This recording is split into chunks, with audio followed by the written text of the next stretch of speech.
এই মুহূর্তে যে ব্রেকিং নিউজের দিকে নজর রাখবো, ইডির মামলায় জামিন কুণাল গুপ্তার। কল সেন্টার দুর্নীতির মূল চক্রী এই কুণাল গুপ্তা, তাকে শর্ত সাপেক্ষে জামিন দেওয়া হয়। এই মুহূর্তে যে ব্রেকিং নিউজের দিকে আমরা নজর রাখছি, তাকে শর্ত সাপেক্ষে জামিন দেওয়া হয়। জামিন মঞ্জুর বিচারপতি শুভ্রা ঘোষের। শর্ত সাপেক্ষে কুণালকে জামিন। হাইকোর্টের পাসপোর্ট জমা রাখার নির্দেশ। শুনানির দিন দিতে হবে হাজিরা। অনুমতি ছাড়া এলাকার বাইরে যাওয়ায় নিষেধাজ্ঞা। 2023 সালের সেপ্টেম্বরে গ্রেপ্তার করে ইডি। 125 কোটি টাকার দুর্নীতির মামলায় গ্রেপ্তার। প্রায় 62 কোটি টাকার সম্পত্তি বাজেয়াপ্ত করে ইডি। 300 বিদেশি অভিযোগের ভিত্তিতে গ্রেপ্তার। 300 বিদেশির অভিযোগ আর সেই ভিত্তিতে গ্রেপ্তার। ইডির মামলায় জামিন কুণাল গুপ্তার। কল সেন্টার দুর্নীতির মূল চক্রী কুণাল গুপ্তা।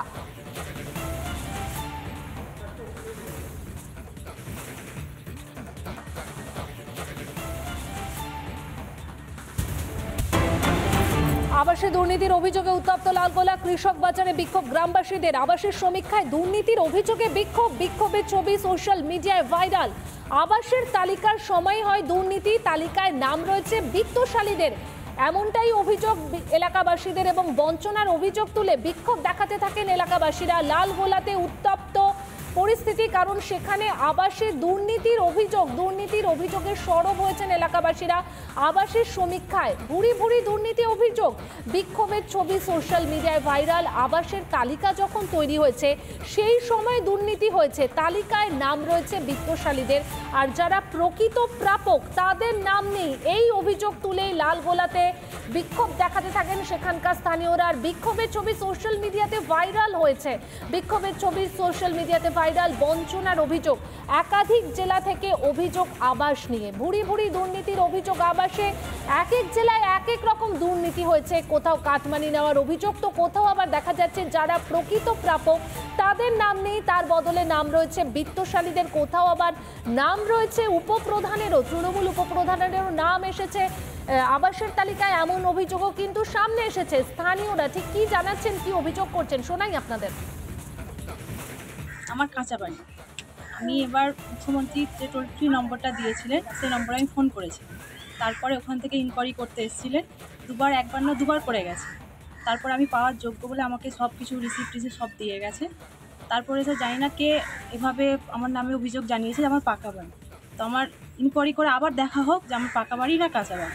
আমাদের ইনকোয়ারি করার পরও আমাদের এই লিস্টটা আমাদেরকে দিয়ে গেছে। দিয়ে যাওয়ার পরও এখন বলছে বর্তমানে যে নাম কাটা গেছে। আমাদের তো এগুলো দিয়ে গেছে, বলেছে হয়ে গেছে, সাকসেস লিস্টে আমাদের নামও এসেছিল। আসার পরে আমরা লিস্ট দেখার পরে কালকে ঘোষণা হয়েছে যে আমাদের নাকি নাম নাই। আমাদের নামটা কি কারণে কাটলো? আমাদের কি বাড়িঘর পাকা হয়ে গেছে, না আমাদের বাড়িঘর আছে, না আমরা মিথ্যে কারো বাড়ি দেখিয়েছি? আমার 3 বার সরকার থেকে লোক এসেছিল, ভিডিও থেকে লোক আসার পরে 3 বার ইনকোয়ারি করার পরে আমাকে এই স্লিপ দিয়েছে। আমি ঘর পাওয়ার যোগ্য বলে আমার মানে এই যে লিস্টটা এসছে এই লিস্টে আমার নামও ছিল, ফাইনাল লিস্টে আমার নামও ছিল। ফাইনাল লিস্টে নাম আমি মানে গত 5 তারিখে আমার ঘোষণা করেছে যে আমার নাম নাকি কাটা পড়েছে। আমি কি ঘর পাওয়ার যোগ্য নয়? আপনারা দেখেন আমার বাড়ির পরিস্থিতি কীরকম, আমি কি বাড়িতে বসবাস করি। এর আগে তো ইনকোয়ারি হয়েছে, আমরা চাই যে আমাদের আবার ইনকোয়ারি হোক। করে দিয়ে গেছে যে লিস্টে নাম আসেনি। কতদিন আগে এসেছিল? 15 দিন হলো। কি বলেছিল তারা এসে? ওরা ছবি করে নিয়ে গেল, বললে যে এই বাড়িটা পাইবে, ওই নিয়ে গেছিল। ওই নাম আসেনি। যে একটা কাগজ দিয়েছিল স্লিপ, ওই স্লিপটা দেখেছিলাম। কার নামে এই বাড়ি ছিল? আমার নামে। কিন্তু পাননি? না। সরকারের মেজর শেষ কথা বলে এই 21 জন যেটা করবে, 22 জন যেটা করবে সেটাই হবে। বলুন কজন আপনার সঙ্গে আছে? যারা বড় বড় কথা বলছে, আমার নামে গালিগালাজ করছে, তারা সবাই আমার দয়ায় নেতৃত্ব। জলপাইগুড়ি পাহাড়পুর গ্রাম পঞ্চায়েতের এই মাঠেই ছিল আবাস যোজনা নিয়ে একটি বিশেষ গ্রামসভা। এখান থেকেই কিন্তু উপপ্রধান থেকে শুরু করে অঞ্চল সভাপতি প্রত্যেকেই একটা বার্তা দিলেন সাধারণ মানুষকে যে এই যে 1,20,000 টাকা দেওয়া হচ্ছে তার থেকে কোনো নেতাকে, কোনো প্রভাবশালী ব্যক্তিকে যেন 1 টাকাও তারা না দেন।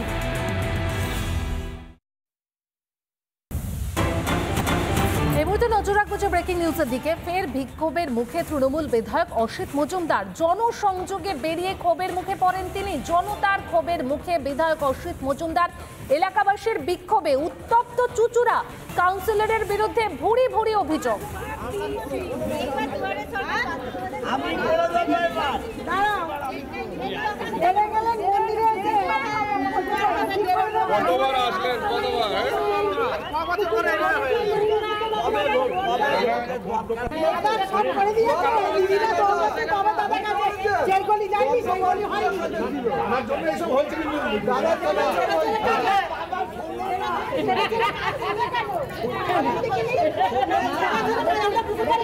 কাউন্সিলরের বিরুদ্ধে ভুরি ভুরি অভিযোগ স্থানীয়রা ঠিক কি অভিযোগ করছে শোনাই আপনাদের।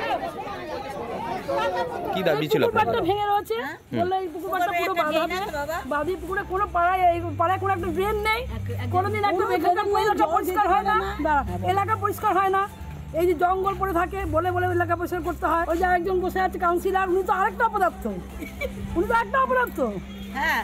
কাজ হয় না কাউন্সিলর কাজ উনি কবার আসে, উনি কোনোদিন আসে না। যে ভোটের সামনে ইলেকশন উনি চলে এলো ওখানে ভোট চাওয়ার জন্য। রাজ্যে বলে কিছু নেই। উনি তো বলছেন ভোটের জন্য আসেননি, আপনাদের কাজের জন্য এসেছেন। তাহলে এতদিন আসেনি কেন? এতদিন উনি আসেননি কেন? শুনলেন আপনারা কাউন্সিলরের বিরুদ্ধে ভুরি ভুরি অভিযোগ স্থানীয়দের, আর বিক্ষোভের মুখে ঠিক কি বললেন বিধায়ক শোনাই আপনাদের। এই আপনাদের কথাবার্তাই ঠিক না। আমি তো বেরিয়েছি জনসংযোগ করার জন্যে, তো মানুষের অভাব অভিযোগ থাকলে আমি এমএলএ, আমাকে তো বলবেই। এটাকে যদি আপনারা ক্ষোভ বলেন আপনারা বলুন, আমি এটাকে ক্ষোভ বলি না। আমি বলি মানুষ এমএলএকে তার ঘরের পাশে পেয়েছে, সুবিধা অসুবিধা তো বলবেই। আমি যদি কথাই নাই শুনি তাহলে আমি জানবো কোত্থেকে? এই পদ্ম পার্কে কোনো রাস্তা ছিল?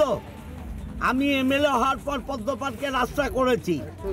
যে পুকুর পাড় ভাঙতে বলছেন ওটাও তো আমার করে দেয়া। আর জল যদি খেয়ে নেয়, ওটা একটা ক্লাব ওই পুকুরটা দেখে। আমি গভর্নমেন্টের সাথে লিয়াজও করছি, ওটা ছোটোখাটো কাজ নয়, বড় কাজ। এটা করতে হবে, ধৈর্য ধরতে হবে। নানা ধরনের কন্টেন্ট দেখার জন্য লাইক করুন, শেয়ার করুন আমাদের ফেসবুক পেজ, সাবস্ক্রাইব করুন আমাদের ইউটিউব চ্যানেল। পাশাপাশি অন্যান্য ব্রেকিং নিউজের জন্য অবশ্যই চোখ রাখুন রিপাবলিক বাংলায়।